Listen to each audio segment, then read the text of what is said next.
नमस्कार दोस्तों, मैं अपने YouTube चैनल पर आप सभी का हार्दिक स्वागत करता हूं। हम लोगों ने अपने पिछले लेक्चर में 1935 ईस्वी का भारत शासन अधिनियम तक देख चुके थे।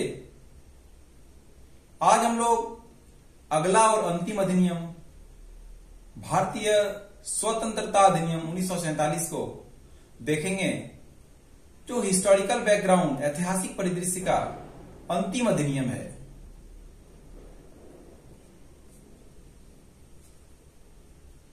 हम लोगों ने यह क्लास 31 दिसंबर 1600 ईस्वी से किया था और 347 ईस्वी के बाद 15 अगस्त 1947 ईस्वी को भारत को स्वतंत्रता की प्राप्ति होती है। और ये अधिनियम हमारे संविधान के लिए बहुत महत्वपूर्ण है, क्योंकि हम लोगों ने अभी तक जितने अधिनियम को पढ़ा, यहां से हमारे संविधान में 60% लिया गया है। हमारे संविधान के निर्माण में 60% भूमिका इन्हीं अधिनियमों का है। तो हम लोग भारतीय स्वतंत्रता अधिनियम 1947 को प्रारंभ करने से पहले कल के लेक्चर में कुछ क्वेश्चंस थे, उसका आंसर मैं बता देता हूं आप लोगों को।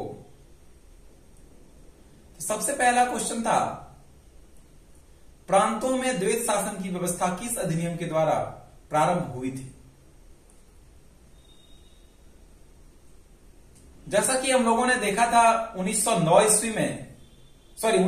ईस्वी में प्रांतों में द्वैत शासन की व्यवस्था प्रारंभ हो गई थी और 1935 ईस्वी में यह व्यवस्था केंद्र में प्रारंभ हुई थी। यानी केंद्र में द्वैत शासन की व्यवस्था 1935 ईस्वी के भारत शासन अधिनियम के द्वारा प्रारंभ हुई। अगला क्वेश्चन है, कितने भारतीय सदस्यों को कार्यकारी समिति में शामिल किया जाने लगा 1919 ईस्वी के अधिनियम के द्वारा?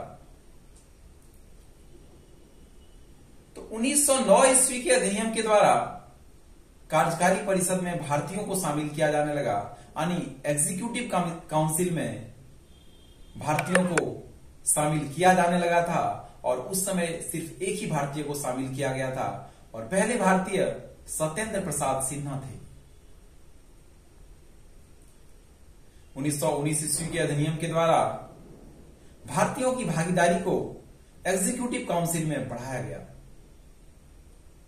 और वायसराय के 6 कार्यकारी परिषद में से 3 का भारतीय होना आवश्यक था। यानी 1919 ईस्वी के अधिनियम के द्वारा 3 भारतीयों का होना आवश्यक था।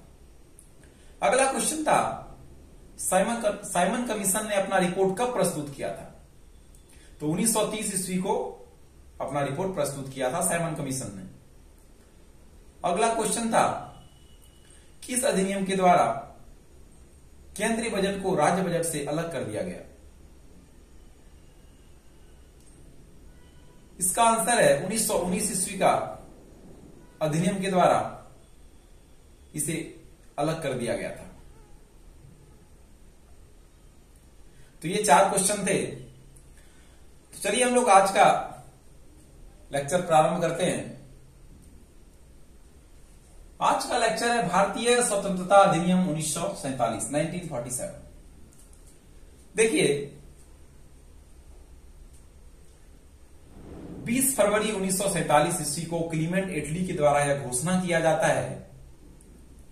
दरअसल 1945 में ब्रिटेन में क्लीमेंट एटली प्रधानमंत्री बन चुके थे। तो 20 फरवरी 1947 ईस्वी को क्लीमेंट एटली के द्वारा घोषणा किया गया कि 30 जून 1948 ईस्वी से पहले भारत में ब्रिटेन का शासन समाप्त हो जाएगा और किसी उत्तरदायी भारतीयों को सत्ता सौंप दी जाएगी। क्योंकि इससे पहले हमारा देश आजाद हो गया, 15 अगस्त 1947 को ही हो गया। तो इस चीज का मुस्लिम लीग ने जोरदार विरोध किया और उन्होंने विभाजन की मांग की। पुनः 3 जून 1947 ईस्वी को ब्रिटिश सरकार ने यह स्पष्ट कर दिया कि संविधान सभा के द्वारा बनाया गया कानून, बनाया गया संविधान उनके लिए लागू नहीं होगा जो इसे स्वीकार नहीं करेंगे। इसी दिन यानी 3 जून 1947 ईस्वी को लॉर्ड माउंटबेटन के द्वारा विभाजन की एक योजना प्रस्तुत की जाती है, जिसे माउंटबेटन योजना, माउंटबेटन प्लान के नाम से भी जाना जाता है। और इस योजना से कांग्रेस और मुस्लिम लीग दोनों ने इसे स्वीकार कर लिया और इसके बाद यहां से भारतीय स्वतंत्रता अधिनियम 1947 को लागू कर दिया गया।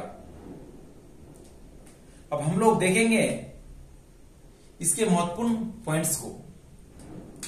देखिए 1935 के बाद कुछ घटनाएं घटित होती हैं जिसको हम लोग इस चैप्टर में ना पढ़कर भारत के संविधान में विस्तृत रूप से पढ़ेंगे। जैसे मैं फिलहाल बता दूं, 1935 के बाद 1939 ईस्वी में द्वितीय विश्व युद्ध प्रारंभ हो जाता है। 1940 ईस्वी में अगस्त प्रस्ताव प्रस्तुत होता है। 1942 में क्रिप्स मिशन भारत आते हैं और 1946 में कैबिनेट मिशन भारत आती है।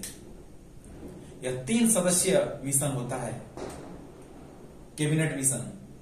हम लोग पढ़ेंगे अगले लेक्चर में। मैं इसको इसलिए बताया क्योंकि ये हम लोग जो भारतीय स्वतंत्रता अधिनियम 1947 को पढ़ेंगे, इसमें एक चीज आएगा, संविधान सभा। तो यह संविधान सभा जो है, कैबिनेट मिशन जो 1946 में आई थी, इसी के सिफारिश के द्वारा संविधान सभा का गठन किया गया था।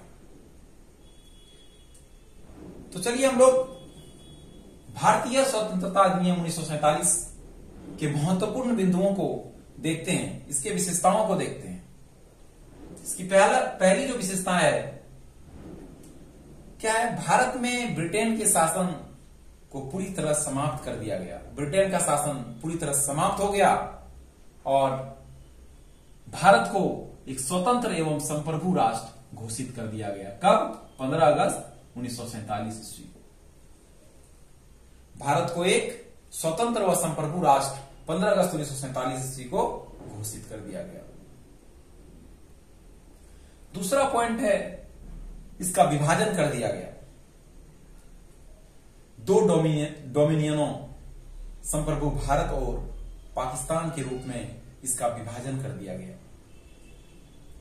अगला पॉइंट है, वायसराय पद समाप्त कर दिया गया। देखिए हम लोगों ने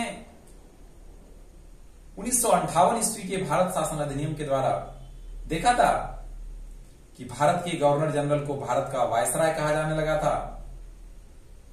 अब भारतीय स्वतंत्रता अधिनियम 1947 के द्वारा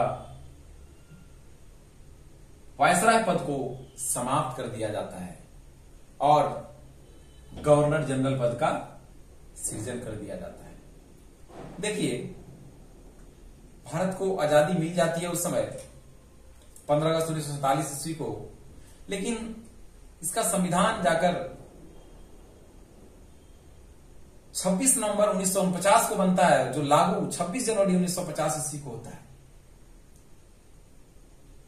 तो जब संविधान नहीं बना था तो सिंपल भाषा में कहें तो उसमें कोई राष्ट्रपति नहीं था, कोई संवैधानिक प्रमुख नहीं था।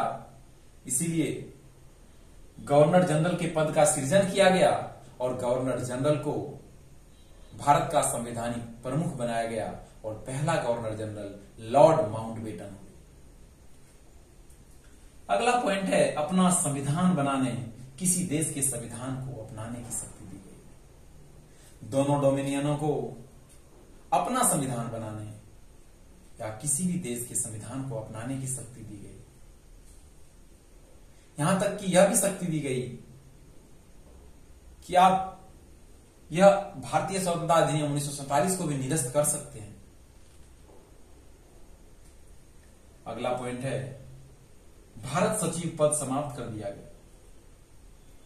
अब इसका कोई काम ही नहीं था भारत के सचिव का, इसलिए यह पद को समाप्त कर दिया गया और शक्ति राष्ट्रमंडल मामले के राज्य सचिव को दे दिया गया।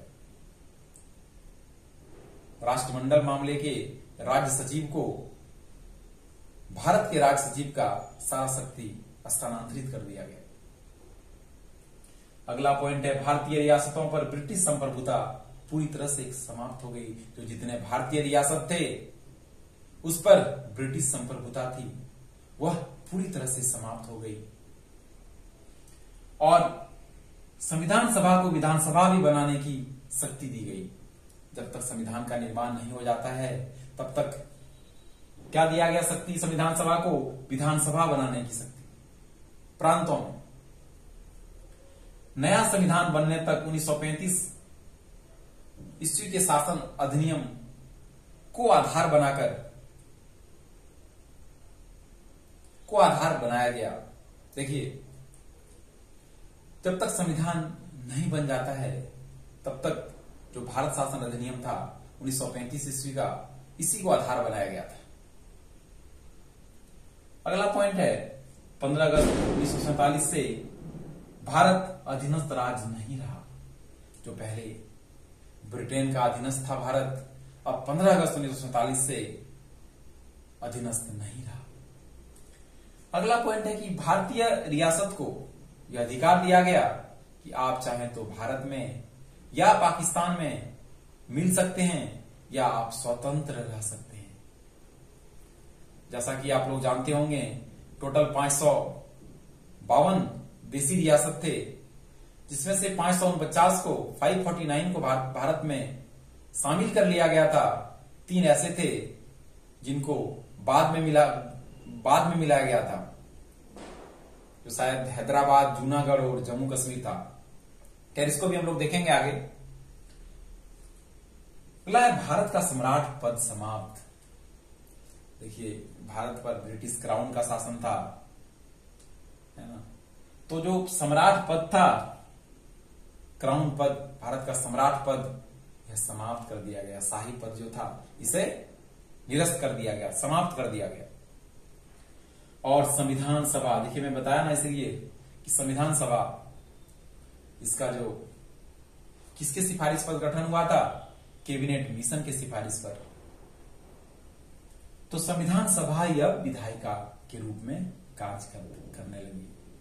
तो जब तक संविधान नहीं बन जाता है, हमारा संविधान जब तक नहीं बनेगा तब तक जो संविधान सभा थी यह विधायिका के रूप में कार्य करती है। दरअसल मैं बताऊं कि संविधान सभा जो था यह 2 रूपों में कार्य कर रहा था। दिन में 2 बार यह बैठती थी, जैसे एक बार संविधान को बनाने के लिए और दूसरी बार संसद के रूप में बैठती थी। तो ये कुछ महत्वपूर्ण बिंदु थे इस अधिनियम के। और इसके बाद स्वतंत्रता अधिनियम के बाद नया मंत्रिमंडल का गठन होता है और जिसमें 14 सदस्य होते हैं, 14 मेंबर्स होते हैं। इसमें जवाहरलाल नेहरू को प्रधानमंत्री बनाया जाता है, सरदार वल्लभ भाई पटेल को गृह मंत्री बनाया जाता है, अबुल कलाम आजाद को शिक्षा मंत्री बनाया जाता है,